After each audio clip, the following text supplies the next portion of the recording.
passer à un sujet de société et on va parler de Caroline Dublanche. Alors ce nom ne vous dit peut-être rien, et pourtant ça fait 20 ans que Caroline est chaque semaine à la radio.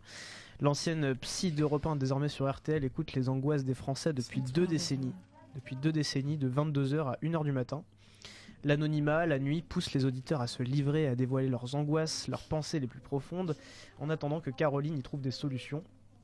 Alors justement, il y a eu une enquête de l'Obs là-dessus, et ils ont passé une nuit avec Caroline. Et donc un soir de décembre, Comment ça s'est passé Sacrée enquête. Hein. C'était une sacrée enquête. 20 ans de boîte, elle doit commencer à connaître le machin. Hein. Et là, on a cet exemple de Pierre, la soixantaine, qui est le premier auditeur à passer à l'antenne. Il parle de ses voisins qui font du bruit depuis 15 mois et ça le rend fou. Mais tout doucement, les questions de la spécialiste permettent au problème de Pierre de prendre d'autres proportions. Il parle de sa solitude amicale et affective, du paradoxe des grandes villes dans lesquelles on a énormément de monde autour de soi, mais on n'a personne à qui parler. Caroline, qui a réussi à fédérer une communauté autour de sa manière singulière de questionner et d'écouter ses interlocuteurs depuis 20 ans. Il y a des gens qui sont même devenus amis avec elle sur Facebook. Et ils interviennent donc sur la page Facebook de l'émission. Et elle dit ici, les différences sociales n'entrent plus tellement en ligne de compte quand on perd un proche, par exemple, que l'on soit ouvrier ou cadre supérieur, le vide manque, l'absence, la perte. Elle est la même, juste, elle n'est peut-être pas expliquée de la même façon, raconte-t-elle. Tout d'abord, avant qu'on entre plus en profondeur sur les angoisses des Français et sur finalement ce qui est intéressant, c'est de voir que les angoisses ont changé en 20 ans. Est-ce que vous trouvez que c'est bien finalement d'avoir des émissions comme ça, d'avoir des émissions qui écoutent les gens à la radio?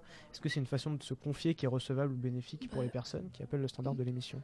De prime abord, on a envie de rire un petit peu parce que peut-être que nous-mêmes, ça nous viendrait jamais à l'idée d'aller déballer sa vie à la radio. Après, tu as relevé un truc qui est parlant, c'est l'anonymat dans les grandes villes. Genre, c'est un des sujets qui est au centre des études sociologiques aujourd'hui. C'est vraiment le fait d'être entouré de plein de monde et de finalement ne connaître personne et ne faire confiance à personne. Et je pense qu'il y a des gens qui sont tellement désespérés et tellement... qui doivent subir une solitude au quotidien tellement lourde que moi je comprends cette démarche finalement. Enfin, j'ai rigolé en début de pitch, mais maintenant je la comprends. Et moi je trouve que c'est bien parce que c'est un soutien psychologique pour des personnes qui n'ont pas forcément les moyens de se payer un psychologue ou un psychiatre déjà. Et je pense que cette femme, pour 20 ans d'antenne, si on ne l'a pas enlevée et si elle garde cette place, c'est qu'elle est bonne dans ce qu'elle fait et que des gens... se sentent apaisés de l'écouter tout simplement. Et du coup, je me posais la question, quel intérêt, parce que j'ai vu l'autre jour une émission justement qui expliquait le nombre de plus en plus croissant, enfin de plus en plus important des numéros verts justement d'aide SOS suicide, SOS détresse, SOS je sais pas quoi.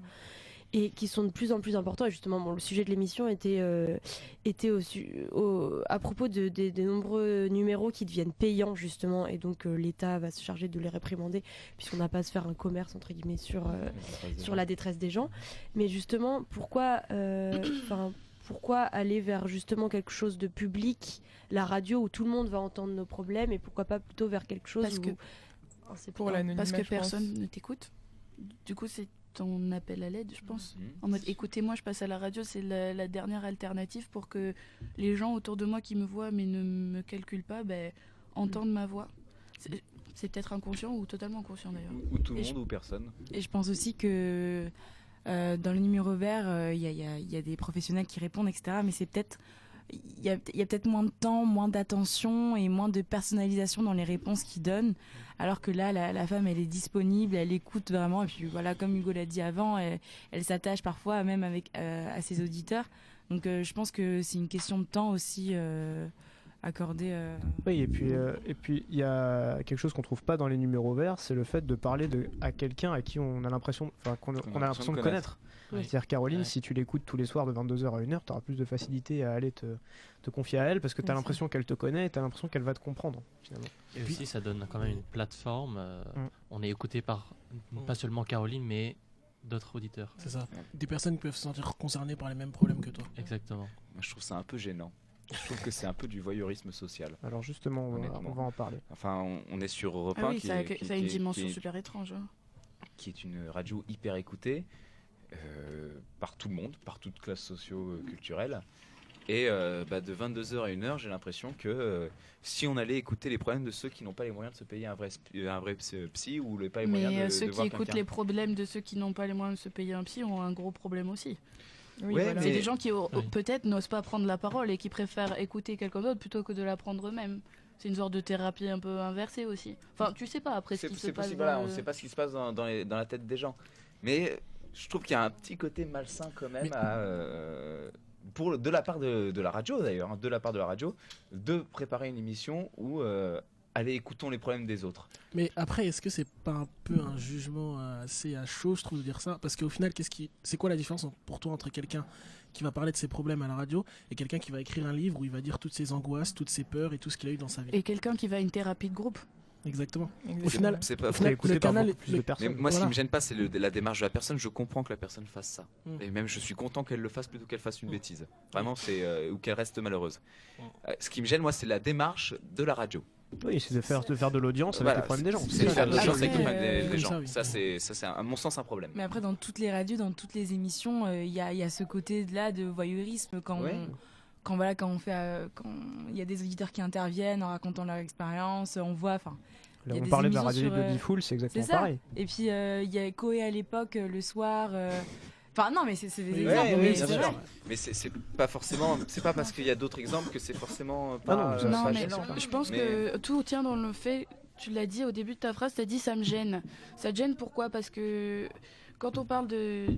Bon, désolé, hein, quand on parle de beats sur la chaîne de Koé, bah, c'est drôle. Donc du coup, c'est pas gênant parce que on donne une dimension super comique au truc.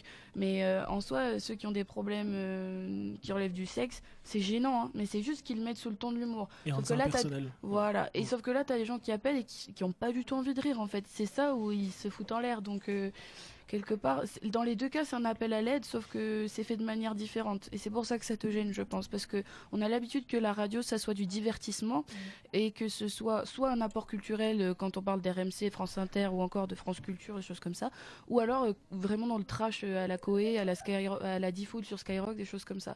Et c'est hyper particulier cette section-là de. C'est la radio déprime quoi. Enfin c'est associé à ça. Alors après, il n'y a pas que des problèmes déprimants ou des problèmes très graves qui sont évoqués par les auditeurs. Justement, en 20 ans, Caroline nous dit que la physionomie des problèmes soulevés par les Français a évolué. Aujourd'hui, beaucoup lui parlent du burn-out, du harcèlement au travail, mais également d'amour virtuel. On y revient toujours. Et en effet, il y avait beaucoup d'auditeurs, notamment, qui se désolent de voir leur relation exclusivement virtuelle se terminer brutalement. Et ça, c'est un phénomène tout à fait nouveau. Et Caroline dit qu'elle a dû apprendre à écouter et à appréhender ce problème-là parce qu'elle avait tendance à dire au début pourquoi est-ce que tu es triste étant donné qu'il n'y avait rien, il n'y avait pas de relation. Et donc elle apprend maintenant à voir ça différemment. Et en fait, donc du coup, cette émission, c'est quoi? C'est pour répondre à finalement une individualisation et une isolation, enfin un isolement plutôt, c'est plus une isolation putain exceptionnelle. Et l'isolement qui est de plus en plus important en France. C'est-à-dire que les relations virtuelles notamment elles naissent de cet isolement. On en parlait lundi entre deux insultes. Le burn-out et les maladies liées au travail elles naissent aussi de cet individualisme qui veut qu'on travaille toujours plus pour le profit, etc. Et effectivement, tu rajoutes une dose de voyeurisme dans tout ça et t'as finalement un cocktail qui permet Et en de plus, grosses audiences. pour revenir sur ce que tu disais, Edouard, moi, je n'étais pas au courant que ça existait, ça. Enfin, vraiment, j'étais pas au courant. Mais je pense que je pourrais écouter, tu vois. Déjà dans un processus d'identification par rapport à la personne qui est dans le mal ou pas, ou enfin de manière, voilà. Pourquoi pas. Et surtout la manière dont Caroline conseille. Je pense que non, mais c'est important parce que combien de fois autour de moi j'ai eu des gens qui étaient mal et j'ai jamais su comment leur répondre.